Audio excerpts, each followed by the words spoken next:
Topic of complex number, that is first one, the complex number in Argand plane. Complex number in Argand plane. What it mean Argand plane? Argand means 2D. आपने graph paper बनाया है, उसमें x और y coordinates होते हैं, coordinate axis रहती है, उस प्लेन को हम कहते हैं आर्गन प्लेन। तो कॉम्प्लेक्स नंबर को, जब किसी कॉम्प्लेक्स नंबर को आर्गन प्लेन में लिखा जाता है तो उसको उसके ऑर्डर्ड पेयर में चेंज करके हम उसको उसके आर्गन प्लेन में शो करते हैं। लाइक मैंने कोई लिखा z इक्वल्स टू 3 + 4i, इसका ऑर्डर्ड पेयर क्या होगा?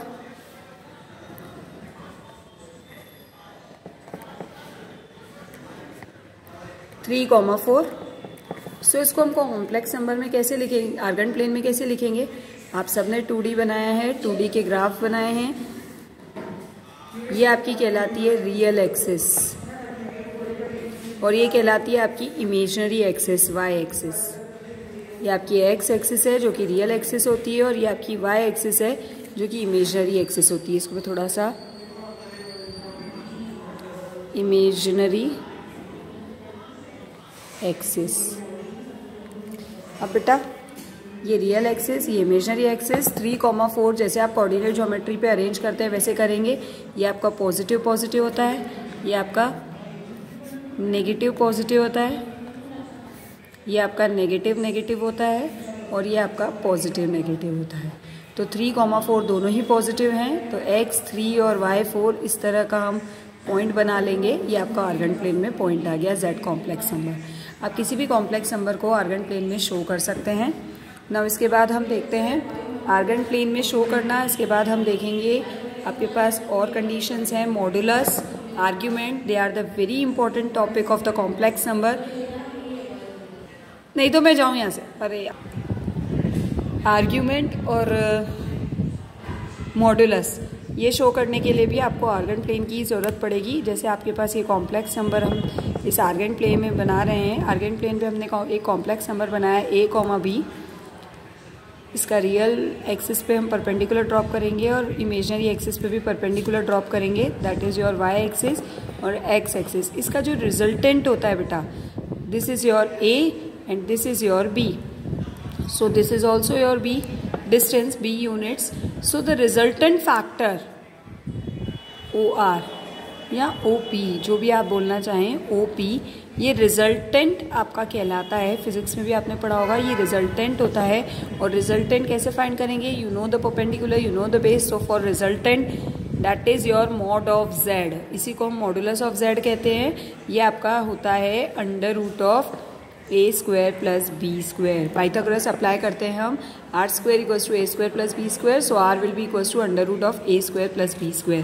That is nothing but the mod of z, modulus. ये आपका मॉडुलस होता है कॉम्प्लेक्स नंबर का। कॉम्प्लेक्स नंबर के मॉडुलस के बाद एक इम्पॉर्टेंट पार्ट और है आपका आर्ग्यूमेंट। आर्ग्यूमेंट पढ़ने के लिए आपको थोड़ा सा पहले समझना पड़ेगा कि आर्ग्यूमेंट के लिए हम क्या करते हैं। आपको मैंने पहले भी बताया क्वाड्रेंट के बारे में। 4 क्वाड्रेंट्स हैं आपके पास। इन चारों क्वाड्रेंट में एक कंडीशन आपको याद रखनी पड़ती है कि कॉम्प्लेक्स नंबर कहाँ पर है। ये हमने बनाया Argand plane, x axis, y axis, x' और ये y'। सबसे पहले आप देखेंगे कि आपका कॉम्प्लेक्स नंबर कहाँ पर लाई कर रहा है। अगर कॉम्प्लेक्स नंबर आपका फर्स्ट क्वाड्रेंट में है तो आपका आर्ग्यूमेंट थीटा जो है वो अल्फा के इक्वल होता है। अभी इसके बारे में और एक्सप्लेनेशन दूंगी मैं आपको। सेकेंड क्वाड्रेंट में है तो थीटा आपका -अल्फा के बारे में इक्वल होता है, और अगर थर्ड प्लेन में है तो थीटा पाई -अल्फा के इक्वल होता है, और अगर फोर्थ प्लेन में है तो थीटा इक्वल्स टू -पाई -अल्फा के इक्वल होता है। ना ये थीटा क्या है, अल्फा क्या है, इसके बारे में मैं आपको बताती हूँ। आर्ग्यूमेंट का मतलब होता है, आर्ग्यूमेंट का एक और, आर्ग्यूमेंट के लिए एक और टर्मिनोलॉजी यूज होती है, that is amplitude. It is also known as slope. Complex number को मैंने आपको बताया आर्गन प्लेन में शो किया जाता है। तो आर्गन प्लेन में जब शो किया जाता है तो उसका स्लोप फाइंड किया जाता है, वो आपका थीटा होता है, जिसको हम थीटा से प्रेजेंट करते हैं। Theta equals to tan inverse imaginary part upon, यह मॉड होता है, ये मॉडुलस वैल्यू होती है, imaginary part upon real part. ध्यान दीजिएगा, tan इनवर्स है ये, इसका मतलब भी मैं आपको क्वेश्चन में समझाऊंगी। And it is modulus of imaginary part upon real part. आपका कॉम्प्लेक्स नंबर एक्स एक्सिस के साथ जो एंगल बनाता है, कोई भी कॉम्प्लेक्स नंबर को अगर हम आर्गेंट प्लेन में शो करें, जैसे हमने अभी किया था, ये आर्गेंट प्लेन में हमने कॉम्प्लेक्स नंबर को, सॉरी यहाँ पे बना लेते हैं, आर्गेंट प्लेन में हमने मान लीजिए कोई कॉम्प्लेक्स नंबर बनाया 4,5, तो ये एक्स एक्सिस के साथ जितना भी एंगल बनाता है, इस एंगल को हम कहते हैं स्लोप, इसी को हम कहते हैं amplitude. Angle formed by the complex number with x axis, complex number with x axis is said to be argument, amplitude, जो आप बोलना चाहें slope, argument of complex number that is denoted by theta, sorry ये alpha होता है। Alpha के बाद हम थीटा फाइंड करते हैं, पहले अल्फा मिलता है ये, अल्फा के बाद उसको थीटा में चेंज करते हैं, देख लेते हैं कॉम्प्लेक्स नंबर चारों में से कौन से क्वाड्रेंट में है, उस हिसाब से फिर हम थीटा फाइंड करते हैं। अल्फा इन जनरल फाइंड किया जाता है, पर आपका स्लोप जो होता है वो थीटा होता है। स्लोप बोल लीजिए, आर्ग्यूमेंट बोल लीजिए, एम्पलीट्यूड बोल लीजिए, ये सब थीटा होते हैं। तो फॉर दैट सबसे पहले हम अल्फा फाइंड करते हैं। अल्फा का फॉर्मूला होता है आपका tan inverse imaginary part upon real part, and after that we can find that amplitude theta. फिर बता रही हूँ, थीटा आपका क्या होता है, कॉम्प्लेक्स नंबर एक्स एक्सिस के साथ जो एंगल बनाता है उसी को हम आर्ग्यूमेंट कहते हैं। नाउ आर्ग्यूमेंट सबसे इम्पॉर्टेंट पार्ट है। इसके बाद हमारे पास आता है पोलार फॉर्म। कोई भी कॉम्प्लेक्स नंबर को पोलार फॉर्म में लिखने का क्या फॉर्मूला होता है, तो z equals to polar form में लिखते हैं r cos theta plus i sin theta, ये पोलार फॉर्म होता है। r आपका रिजल्टेंट है, यानी जो मॉडुलस मॉड ऑफ z हमने फाइंड किया, थीटा आपको बता दिया आर्ग्यूमेंट और एम्पलीट्यूड होता है। नाउ सी द नेक्स्ट, आपकी नेक्स्ट एक्सरसाइज में यही है, थर्ड एक्सरसाइज है आपकी। वेट फॉर अ मिनट, हम एक्सरसाइज निकाल लेते हैं। Third exercise 7C।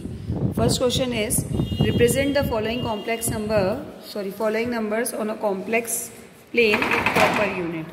Suppose third exercise 7C first question, हमको कॉम्प्लेक्स नंबर को आर्गेंट प्लेन में शो करना है। अभी मैं आपको बता ही चुकी कैसे करना है। देखिए अभी हम बना लेते हैं -3 + 2i, ये कोई z कॉम्प्लेक्स नंबर हमने सपोज किया है, इसको आर्गेंट प्लेन में शो करने के लिए ऑर्डर्ड पेयर बना लीजिए। It is -3,2। तो -3,2 को आप आर्गेंट प्लेन में कैसे बनाएंगे, अभी आपको बताया मैंने। ये आपकी एक्स एक्सिस कहलाती है बेटा, आपको इसको स्केल से ही प्लेन शो करना है, स्केल से उसको ड्रॉ करना है। अभी मैं डायरेक्ट कर रही हूँ।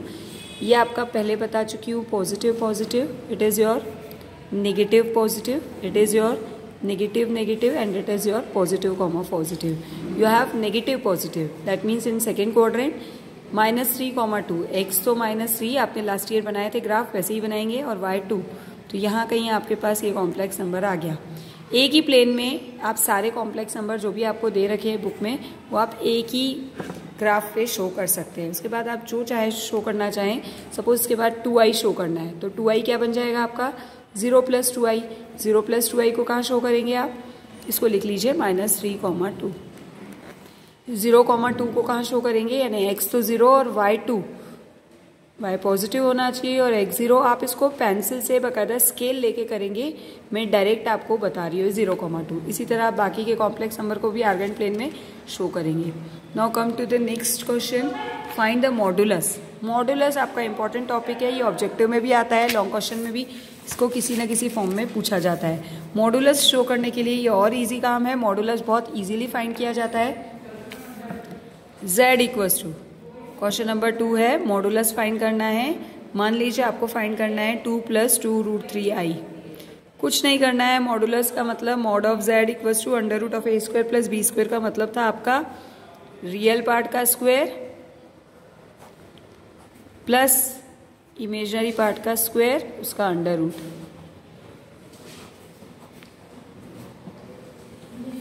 सो it is mod of z equals to under root of 2 square plus 2 root 3 का स्क्वायर,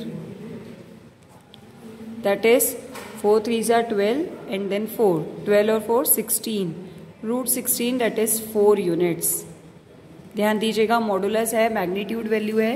इसके बाद एक पार्ट और बता रही हूँ इसको मैं आपको, एफ वाला, इसी का एफ पार्ट है। z इक्वल्स टू आपके पास यदि है 2 + 3i अपॉन 2 - 3i। देखिए बेटा, हम डायरेक्ट कॉम्प्लेक्स नंबर का मॉड वैल्यू तभी फाइंड कर पाते हैं जब वो a + ib के फॉर्म में हो। a + ib मतलब आपको डिनोमिनेटर में कभी भी कॉम्प्लेक्स नंबर नहीं रहने देना है। सबसे पहले उसको a + ib का फॉर्म ही बनाना है। दैट मीन्स रियल पार्ट अलग हो जाए, इमेजिनरी पार्ट अलग हो जाए। तो यहाँ ये a + ib का फॉर्म नहीं बन पाएगा, इसको इसके कॉम्प्लेक्स कॉन्जुगेट से डिवाइड मल्टीप्लाई कर दीजिए। 2 + 3i, 2 + 3i, इसका डिनोमिनेटर का कॉम्प्लेक्स कॉन्जुगेट 2 - 3i का कॉम्प्लेक्स कॉन्जुगेट होगा आपके पास 2 + 3i। कॉम्प्लेक्स कॉन्जुगेट मैं आपको फर्स्ट वीडियो में बता चुकी हूँ, रिप्लेस i by -i। इसमें अगर हमने i को -i से रिप्लेस कर दिया तो इट विल बिकम 2 + 3i। इसके डिवाइड मल्टीप्लाई कर दीजिए तो आपके पास z क्या बन जाएगा, 2 + 3i का whole square and in the denominator it is 2 square minus 3i का whole square. So it will become 4 + 9i square plus 2 3s are 6 2s are 12i upon 4 minus 9i square. Put I square equals to -1, so it will become 4 - 9 plus 12i upon 4 plus 9, that is 13. So it will become z equals to -5 plus 12i upon 13. So z will become -5 by 13 plus 12 by 13i. अब ये आपका बन गया a + ib का form, जिसकी mod value आप easily find कर सकते हैं। Under root of real part का स्क्वायर दैट इज -5 by 13 का स्क्वायर, बीच में हमेशा प्लस ही रहेगा। इमेजिनरी पार्ट का स्क्वायर 12 by 13 का स्क्वायर। इसको सिंप्लीफाई करें, you get the mod of z। mod of z equals to under root of 5 by 13 का square that is 25 by 169 plus 144 upon 169. So it is mod of z equals to 9 169 upon 169, that is 1. So mod of z आपके पास आ गया 1 unit. इसी तरह आप पहले complex number को simplify कीजिए, कोई क्वेश्चन है तो, और अगर डिनोमिनेटर में कोई कॉम्प्लेक्स नंबर है तो पहले उसको एलिमिनेट कीजिए। इसके बाद का क्वेश्चन आपके पास, थर्ड क्वेश्चन में आर्ग्यूमेंट फाइंड करना है और फोर्थ क्वेश्चन में आपको मॉडुलस और आर्ग्यूमेंट दोनों फाइंड करना है। तो मैं अब आपको आर्ग्यूमेंट फाइंड करना बता रही हूँ, समझा तो मैंने आपको दिया। आर्ग्यूमेंट फाइंड करने के लिए आपके पास क्या है, -1 + i। सबसे पहले सबसे सिंपल क्वेश्चन मैं आपको बता रही हूँ, -1 + i। आर्ग्यूमेंट फाइंड करने के लिए firstly we will find alpha. Alpha equals to tan inverse mod of imaginary part upon real part. Real part is -1। So mod मतलब मॉड से बाहर कोई भी वैल्यू आएगी तो वो पॉजिटिव हो जाएगी। सो it is tan inverse 1। tan inverse 1 का मतलब क्या होता है, ये इनवर्स है, ध्यान दीजिएगा। इनवर्स का मतलब ये होता है कि इसके बारे में आप डिटेल में और पढ़ेंगे, पर फिलहाल इतना कि tan में 1 कब आता है। tan ट्रिग्नोमेट्रिक फंक्शन है, लास्ट ईयर आपने पढ़ा था, उसमें 1 वैल्यू कब आती है, तो ये 45 डिग्री पे आती है, जिसको हम π/4 लिखते हैं। ये ट्रिग्नोमेट्री में आपको पढ़ा दिया जाएगा। मैं आपको कुछ वैल्यूज लिखा देती हूँ, यहाँ समझा देती हूँ कि डिग्री से इसको रेडियन बोलते हैं। रेडियन में जाने के लिए क्या करते हैं, हमेशा π/180 का इंटू कर दीजिए और जो भी आ जाए वो आपका रेडियन में हो जाएगा, जिसको आपको रेडियन में ही लिखना है। हमेशा जो भी आपके पास एंगल आए उसको आप रेडियन में चेंज कीजिए π/180 का इंटू करके। So it will become π/4। तो अल्फा आपका π/4 आ गया। उसके बाद अगेन z लिखिए, z कौन से क्वाड्रेंट में आएगा उसको चेक कीजिए। z है आपका -1 + i, means negative positive. Negative positive आपका सेकेंड क्वाड्रेंट जाता है, lies in second quadrant.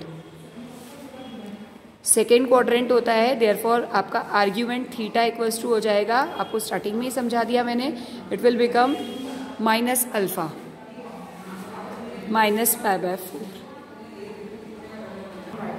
Next question देखिए आप, -2 z इक्वल्स टू आपके पास आएगा -2 cos π/3 प्लस i sin π/3। इसको पहले सिंपलेस्ट फॉर्म सिंप्लीफाई करके a प्लस आई बी के फॉर्म में कर दीजिए। 2 cos π/3 यानी कितनी डिग्री होगा? अगर रेडियन से डिग्री में जाना है तो 180/π का इंटू करना पड़ेगा। ध्यान दीजिए, अगर पाई के टर्म्स में तो उसको 180/π में चेंज कीजिए तो डिग्री में आ जाएगा। मैं आपको इसको शॉर्ट में फिर बता देती हूँ। अगर डिग्री से रेडियन में जाना है, कन्वर्जन करना है डिग्री से रेडियन में, तो इंटू π/180, एंड रेडियन से डिग्री में जाना है तो इंटू 180/π। ये आपको करना रहेगा। जैसे ये रेडियन है आपका, रेडियन से डिग्री में जाएंगे तो 180/π से इंटू कीजिए, you get 60 degree. So cos 60 plus i sin 60, इनकी वैल्यू क्या होगी? z equals to 2 cos 60 is 1/2 plus i sin 60 is √3/2। 2 को अंदर इंटू कीजिए, so it is 1 plus i √3। ये आपके पास कॉम्प्लेक्स नंबर आ चुका। अब कॉम्प्लेक्स नंबर आ गया, आपको उसकी मॉडुलस वैल्यू चाहिए, तो mod of z equals to under root of real part का स्क्वायर, दैट इज 1 का स्क्वायर प्लस √3 का square, that will become 3 + 1 4, so it is 2 units. Now see the next question. Next question भी आपका यही है, modulus और argument दोनों at a time find करने हैं। तो बाकी सब क्वेश्चन तो आप कर लोगे, मैं इसके थोड़े लेंदी पार्ट बता दे रही हूँ आपको, एफ और जी। क्वेश्चन नंबर 4 का एफ पार्ट। एफ पार्ट क्या है आपके पास? 1 + 2i/1 - 3i। Now it is a complex number, but it is not in the form of a plus ib. So convert it in the form of a plus ib. Z equals to, by dividing and multiplying it by its complex conjugate. Denominator का complex conjugate से divide multiply कर दीजिए। 1 + 3i/1 + 3i. तो Z will becomes, multiplying the numerator, 1 + 3i + 2i + 6i square. And in the denominator it will become 1 - 3i का whole square. So z will be equals to, I square will be -1, so it will become -6. 1 - 6 is -5 plus 5i, and in the denominator 1, it is 9i square. I square is -1, so 1 + 9. 1 + 9 will be 10. तो z आपका क्या बन जाएगा? -5/10 plus 5/10i. So z will be equals to -1/2 plus 1/2i. Now z will be equals to -1/2, ये तो हमने निकाल लिया था, -1/2 plus 1/2i. So mod of z, that is magnitude or modulus of z, is under root of real part square plus e square of the imaginary part. That will become 1/4 plus 1/4, that is 2/4, and that is under root of 1/2 units. That is mod of z. And for argument, firstly you will find alpha. Firstly alpha equals to tan inverse mod of imaginary part upon real part. So tan inverse imaginary part is half and real part is -half. It will become again tan inverse 1. tan inverse 1 मतलब tan में 1 कब आता है? 45 degree पे radian में change करिए, बताया था π/180 से इंटू करके, देन इट विल बिकम π/4. ये आपका आ गया थीटा, नहीं अल्फा. नाउ z कहाँ लाई कर रहा है आपका? z है आपका -half plus 1/2i lies in, again in negative positive, that will be in second quadrant.